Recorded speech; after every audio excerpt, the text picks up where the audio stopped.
ద్వాదశ రాశుల్లో వృశ్చిక రాశి 8వ రాశి. నూతన సంవత్సర శుభాకాంక్షలు అండి. 2025వ సంవత్సరం వృశ్చిక రాశి వారి జ్యోతిష్యం, భూత భవిష్యత్తు, వర్ధమానం ఎలా ఉందో, చదువు, విద్య, ఉద్యోగం, ఆరోగ్యం, పర్సనల్ లైఫ్, సంతాన విషయంది, కుటుంబ విషయంది, కెరీర్ విషయంది ఎలా ఉందో మన జానకిరామ్ని అడిగి చూద్దామండి.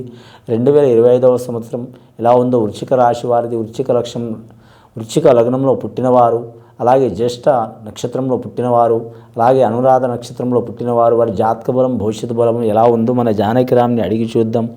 జానకిరామ్ చూడు ఎలా ఉంది. వృశ్చిక రాశి జాతకం ప్రయత్న, యోగం, బలం, తరించిన కార్యం, నమ్మిన పని, చేసే పనిది, చదువు, విద్య, ఉద్యోగంది, వ్యాపారంది, తరించిన కార్యంది, సంతాన యోగ బలంది, గృహ బలంది, రాహు, కేతు, శని, కుజగ్రహం ఎలా ఉంది, చంద్రగ్రహం ఎలా ఉంది, అలాగే రవిగ్రహం ఎలా ఉంది, అలాగే బుధగ్రహం ఎలా ఉంది, గురుగ్రహం ఎలా ఉంది, శుక్రగ్రహం ఎలా ఉంది వారి పేరు మీద, శనిగ్రహం ఎట్లా ఉంది. వృశ్చిక రాశి వారి జాతకంలో చెప్పాలంటే మాత్రం అభయాంజనేయ స్వామి వచ్చిందండి వారి పేరు మీద. చాలా వరకు అభయాంజనేయ స్వామి వచ్చిందంటే అసంటి సీతారామచంద్రుల్ని కాపాడిండి ఆయన. అసంటి శనీశ్వరుని కూడా మాత్రం ఆ శనిగ్రహం అనేది చాలామంది తిట్టుకుంటారండి. షిరిడి సాయిబాబా వచ్చిండు. ముఖ్యంగా శనిగ్రహం అంటే ఎవరికైనా భయం అనిపిస్తుందండి.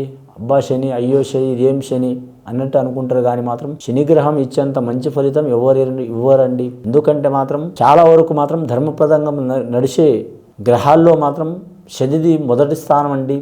న్యాయ ప్రకారం నడుస్తారు అయినా ఆ గ్రహం. ఎందుకంటే మాత్రం మామూలు మనుషులు అయినా సరే, వారు దేవుళ్ళైనా సరే, అలాగే మాత్రం గొప్ప స్థానంలో ఉన్నవారైనా సరే ఒకే రీతిలో న్యాయపరంగా నడుస్తారు తప్ప కానీ మాత్రం పెద్దవారికి ఇలా, చిన్నవారికి ఇలా అనే యోగంలో నడవడు. కానీ ఆ గ్రహం అనుకూలించిందనుకో శని గ్రహం తిరుగుండదండి. కానీ మాత్రం అసుంటి శివుడాగ్ని లేనిదే చేమైనా కుట్టదన్నారు. కానీ ఆ శివుని కూడా ఇబ్బంది పెట్టిండండి శనేశ్వరుడు. కానీ మాత్రం లాస్ట్కి మాత్రం ఆంజనేయ స్వామి కాడ ఓడిపోయిండు. అందుకని ఆంజనేయ స్వామి కాళ్ళ కింద శనేశ్వరుడు ఉంటాడని ఒక పురాణంలో ఉన్నదండి శాస్త్రం.